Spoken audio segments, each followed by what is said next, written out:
They said it was the coldest winter anyone could remember.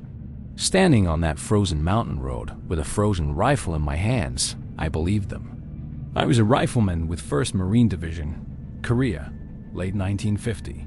We were up near the Chosin Reservoir, fighting our way out after the Chinese came down in numbers. Nobody back home would have believed if you wrote it in a letter. The cold was its own enemy. It got into everything. Breath turned to ice on your scarf. Rations froze solid. If you touched metal with bare skin, it felt like it wanted to keep your fingers. We were moving in a long column down a narrow, winding road carved into the side of the mountains. Trucks, jeeps, tanks, artillery all jammed together. On the left, rock and ice going up. On the right, rock and ice going down. Somewhere ahead, the coast and the last good chance to get out. We called it fighting withdrawal. Felt more like trying not to die in a frozen traffic jam while someone shot at you from every hill. My squad rode in the back of a deuce-and-a-half with canvas sides rolled up so we could see and shoot. There was no point pretending we weren't targets. My buddy Santa sat beside me, breath fogging in short bursts. "You think they brought us here 'cause we're the ones who owed the Corps' money?" he asked, teeth chattering behind a grin. "We're here because we were too slow running the other way," I said. He laughed once, then tucked his hands deeper into his mittens. The sun was already low, that thin winter light that never feels warm. The hills around us were white and gray, dotted with dark brush and darker rocks. Sometimes, the bodies of Chinese soldiers lay half buried in snow where they'd been caught in earlier fights, clothes stiff as wood. We'd been told the road ahead was mostly clear. We'd learned not to trust, mostly. As the column snaked through a narrow pass, the word came down the line. Halt. Engines idled. Exhaust steamed out into the cold air, hanging there. Men got out of vehicles to stomp their feet, stretch stiff legs, smoke if they could coax a lighter to work. "Probably some wrecked truck up there," our squad leader, Staff Sergeant Donnelly, muttered. "One jackknifed rig and the whole division has to wait." He didn't sound convinced. Then we heard it. Distant, up front at first small arms, machine guns, that flat crack of rifles multiplied a dozen times. Then heavier stuff. The sound moved back along the column like a wave. Contact ahead. Someone shouted. Our captain walked down the road past the trucks, face set. "Everybody off the beds," he yelled. "We may have to clear the high ground. They'll try to cut the road and slice the column." Same story, different hill. We hopped off into snow that came up almost to our shins in places. My feet had been numb for so long, I almost forgot what toes were supposed to feel like. "Check your weapons," Donnelly said. "Last thing you want is to find out your bolt's frozen when they start yelling at you in Chinese." I worked the bolt on my M1. Slow, but it moved. Some guys had to kick theirs or piss on them to thaw the action. We all pretended that was normal. The plan was the same one we'd used for days. As soon as the Chinese hit a choke point and blocked the road with fire, rifle squads went up into the hills to knock them off the ridges, while tanks and engineers tried to clear the path below. "Third squad, you're on that ridge," the captain said, pointing to our right. A steep slope went up into scrub and rock, angling toward the bend in the road where the fire ahead seemed thickest. "Get up there, find who's shooting at us, and make them stop. Simple." "Sir, nothing about that looks simple," Santos muttered once the captain was out of earshot. "Simple doesn't mean easy," Donnelly said. "Move out." We started up. Climbing in that cold was its own special hell. Snow crusted over rocks, hiding holes. Beneath it, frozen ground that gave no purchase. My breath burned in my chest and froze in my scarf. Every step sent a stab of complaint from my boots. Halfway up, the Chinese opened up for real.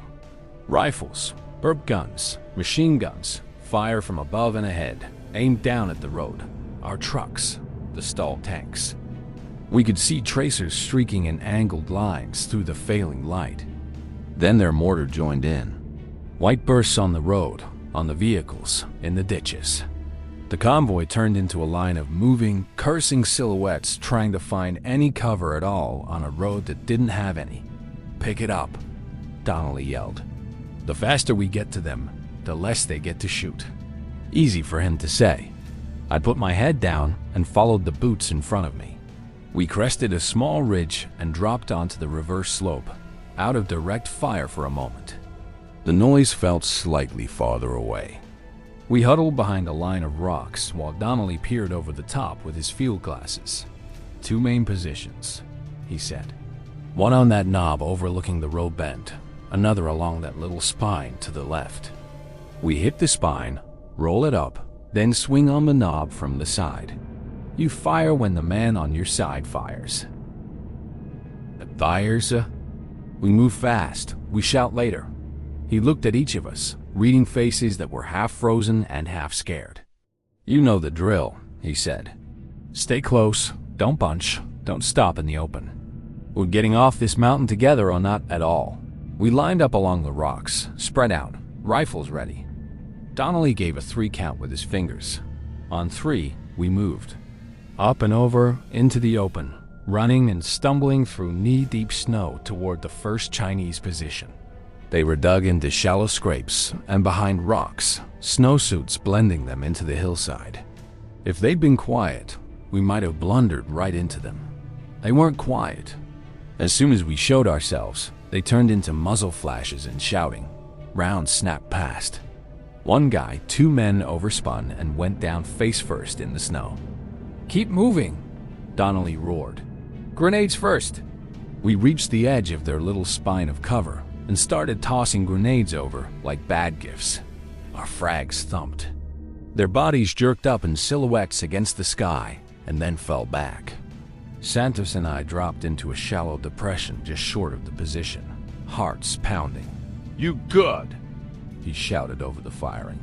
"Ask me in an hour," I said. We scrambled forward, stepping over a Chinese soldier who lay twisted, steam rising faintly from his heavy coat. For a brief second I saw his face, younger than mine, eyes still open. Then I moved on. We cleared the first spine in our rush rifles, bayonets, boots. It was quick and ugly and left red marks in the snow. "Don't stop," Donnelly yelled. Second position before they regroup. We swung right, following the ridgeline toward the knob overlooking the road. From here, we had a better angle on what they were doing. The second position was heavier, a light machine gun behind rocks, several rifle pits, a couple of men moving ammunition. We hit them from the side. Our first burst cut down the ammo carriers. Santos nailed the gunner with a short, careful string of shots. Someone else tossed a grenade that landed just behind the machine gun, lifting it up and dropping it sideways. For a moment, the Chinese there hesitated. They'd been firing down at the road for an hour. Now the fight was up here, closer, personal. Some stayed and fought. Some tried to slide back down the slope into the gully behind. We didn't give them much time to choose. When it was over, the knob was ours. The firing from that section of the hill dropped off. Down below, I could see the road bend again. Trucks, jeeps, a tank with its turret turned toward another ridge, Marines shoving disabled vehicles to the side. On the far side of the road, another squad was climbing their own patch of misery, trading shots with a different group of Chinese dug into the opposite slope. "Set up here," Donnelly said. "Use their holes. Sight in on anything that moves on that ridge or along the tree line. We hold until the column starts rolling again." I dropped into a captured foxhole and pointed my rifle downslope. From here, we could see straight over the road and partway into the valley beyond, where the column snaked away into the distance like some kind of wounded steel animal. The cold pressed in again now that the charge was over. Sweat that had felt hot a minute ago turned instantly to ice under my parka. My fingers ached. My nose had stopped feeling like part of my face. Down on the road, Marines started shouting and waving vehicles forward. Engines revved. Trucks inched past burned-out hulks, weaving through gaps engineers had cleared with pure stubbornness. A corpsman moved from one roadside shape to another, checking for signs of life. "You think they'll call this a victory?" Santos asked quietly from the next hole over, breath puffing in little white clouds. "If we make it to the sea, they can call it whatever they want," I said. "Long as they spell our names right." "Spelling's overrated," he said. A mortar shell landed short of us and showered our holes with snow and dirt. We ducked, cursed, popped back up, eyes hunting for the firing point. Somewhere further back in the hills, the Chinese were still watching, still waiting for gaps. For the next few hours, that hillside was our whole world. We fired at muzzle flashes and figures slipping between rocks. We watched the road and shouted when something looked like it might be brewing.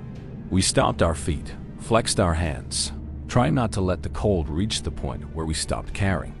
Eventually, the column started to move for real.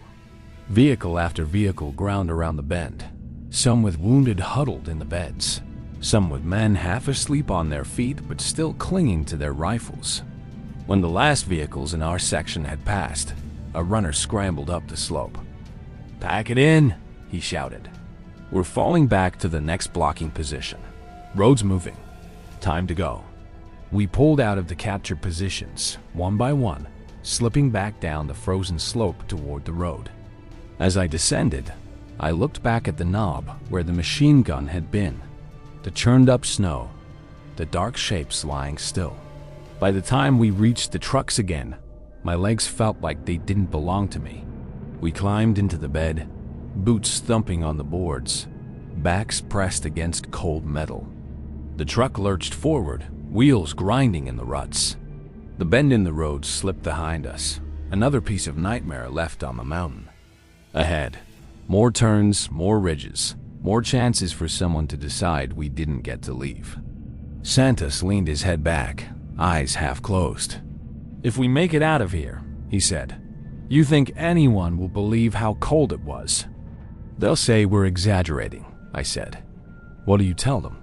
"That I watched men freeze to their rifles and still keep firing," I said. "And that every mile of this road has pieces of someone we knew in the snow." People later would talk about the Chosin Reservoir with big phrases fighting withdrawal, breakout, surrounded but not defeated. For me, it's that one bend in the road. A climb through knee-deep snow with lungs on fire. A machine gun on a knob that turned an entire column into targets. The way the firing changed when we reached their flank. The sight of trucks starting to move again below us while we shivered in holes we'd taken from men just as cold as we were. They said we were advancing in a different direction. On that hillside, it felt simpler. We kept the road open long enough for the men behind us to roll past and live. Then we climbed onto the trucks and hoped someone up ahead was doing the same for us.